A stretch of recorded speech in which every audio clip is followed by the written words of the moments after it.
Have you ever received a random text claiming to be your bank providers and subscriptions to games and competitions you didn't sign up to?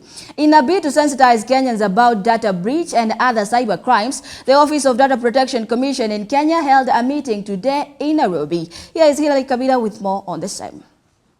Industrial revolution has seen the infiltration of new technologies, which have profoundly changed the global business ecosystems.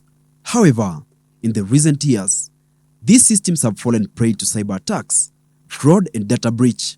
Speaking during a cybersecurity sensitization forum in Nairobi today, Immaculate Kasait, Commissioner of the Data Protection in Kenya, explained about the risk that everyone runs in having their data exposed.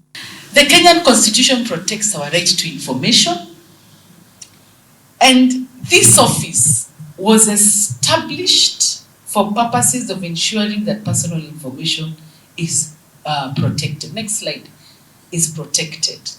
Let me put it this way. The issue around cybersecurity is not when, it's not whether, it is when. We all run a risk of our data being exposed to somebody. And I think it's important for us at a personal level to take personal precaution. At institutional level, when I displayed and said data protection by design and by default, is important for institutions to put in place those mechanisms. The Office of the Data Protection Commissioner was established by the Data Protection Act of 2019. Under the Act, the Commission is responsible for, but not limited to, implementation of the Act, the regulation of data controllers and processors, and to protect the rights and freedoms of individuals in the relation to processing of personal data. While its mandate include 1. Regulating the processing of personal data. 2. Ensuring that processing of personal data of data subject is guided by the principles set out in the Act. 3. Protecting the right to privacy of individuals resident in Kenya. 4. Establishing the legal and institutional mechanism to protect personal data.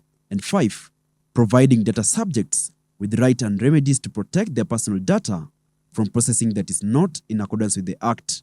Upon registration of data breach complaint, the Commission may admit or discontinue the complaint, or the complainant can withdraw, and then the Commission investigates, after which it can apply the Office Alternative Dispute Resolution.